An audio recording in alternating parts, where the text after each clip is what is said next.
everyone, it's Nick here again with Nick's 80's hard rock CD album review. I've actually changed things up. I'm going to, instead of going in from year to year order as I've just started doing, I'm just going to pick any CD out of my mess of CDs there and just pick any CD and just and do the album review. But I'm still going to get through every album that I've got there. So we're going to look at Skid Row's first album. There we go there. Now this was released in 1989, January 1989. I'll just read out the songs. We've got Big Guns, Sweet Little Sister, Can't Stand the Heartache, Piece of Me, 18 and Life, Rattlesnake Shake, Youth Gone Wild, Here I Am, Making a Mess, I Remember You, and Midnight Tornado.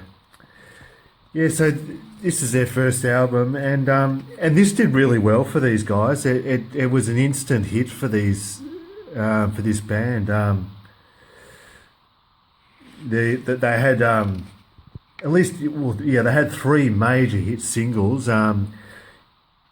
Youth Gone Wild, which reached 99 on the US Billboard Hot 100 charts, and number 20 on the mainstream rock track charts. 18 and Life, which reached number 4 on the US Billboard Hot 100 charts and number 11 on the mainstream rock tracks, and reached number 12 on the UK charts. And that single, 18 and Life, was certified gold status. So that's pretty good for just one single song. So, you know, that's sold over 500,000 copies of the single, just the single alone. So, and of course they had another major. It was a hit. It was a hit ballad. It was one of those ballad. It was a ballad song. It's called I Remember You. That went number 6 on the US Billboard Hot 100 charts, number 23 on the mainstream American rock track charts.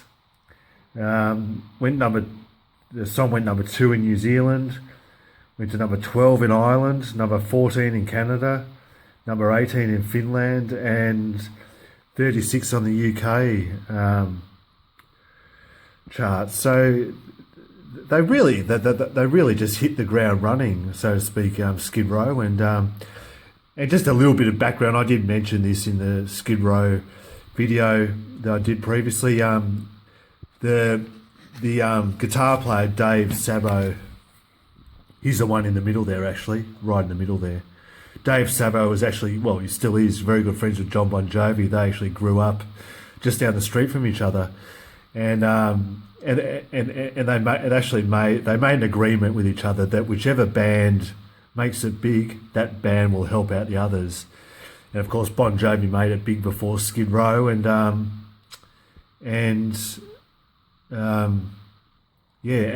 Jovi took Skid Row out on tour with them back in 88, 89. Oh, sorry, 89. Yeah, 89.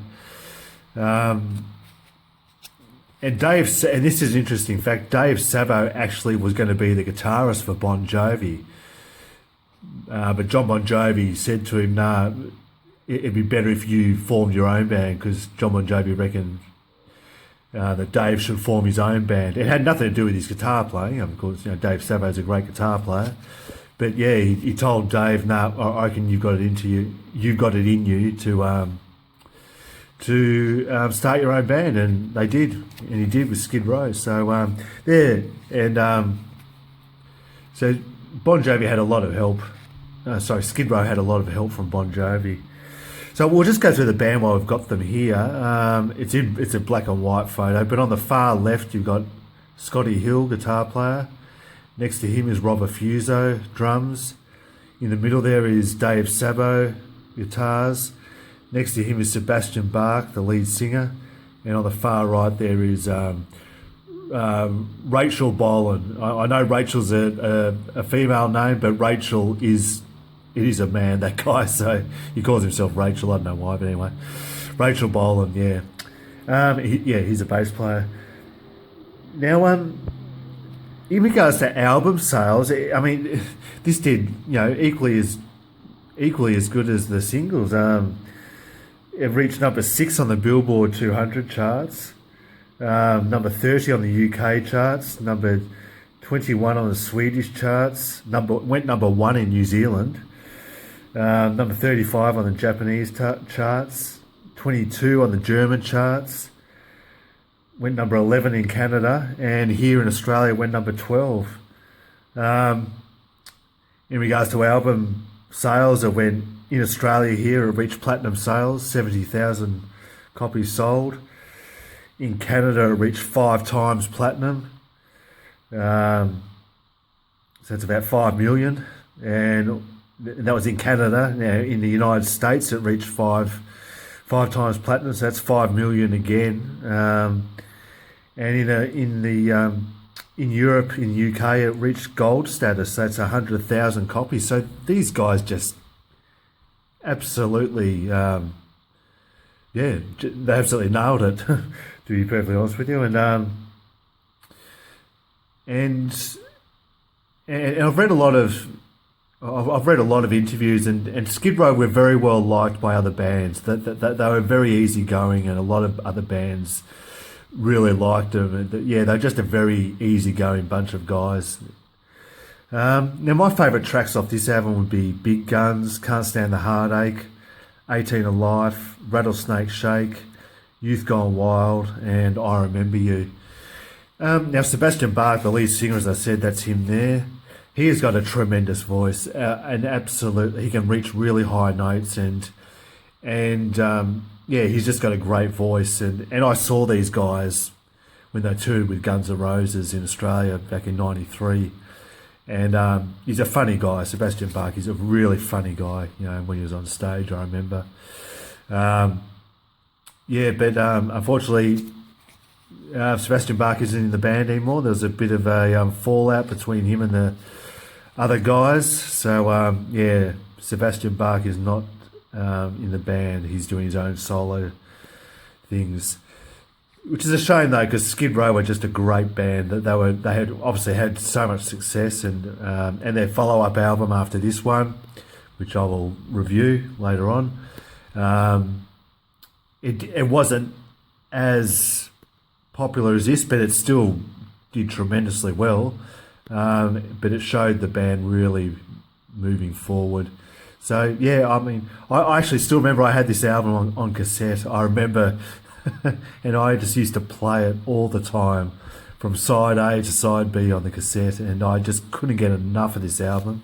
And it's just really it's just hard. It's just your basic hard rock, but it's got a bit of attitude in it, a bit like early Guns N' Roses. It's got a bit of that in it, and it's just got great guitar riffs and big choruses. And in regards to big choruses, the song "Youth Gone Wild," that has just got a tremendous chorus to the song. It really gets you singing along that one. And as I said before, I Remember You is a really heartfelt ballad. You probably would have heard that song if you heard it again. It got played all over the radio. So there we go, Skid Row's debut album, a fantastic album and a very, very popular album in regards to album sales. And it took off, this album. It really took off. Now, out of 10, I'd give this an 8 out of 10. You can't fault this album. You can't really fault it. As I said, a great debut album from a great band. And so there we go. There's Skid Row. Now, I have no idea which album I'm going to do next. They're all there. They're an absolute mess. So I'll just put my hand in and pick whichever one that comes into my hand, and I'll do the album review on that one. So I actually counted my CDs, and I've got 91 CDs altogether, and I've just ordered 5 more. So 5 more on the internet. I ordered Faster Pussycat's third album, and also 4 White Lion albums. So hopefully I'll get them by the weekend and I can have a listen to them, and yeah, eventually do an album review on them. So there we go, Skid Row, fantastic band. Yeah, and stay tuned for next time, and as always, thank you for watching, and take care everyone, look after yourself.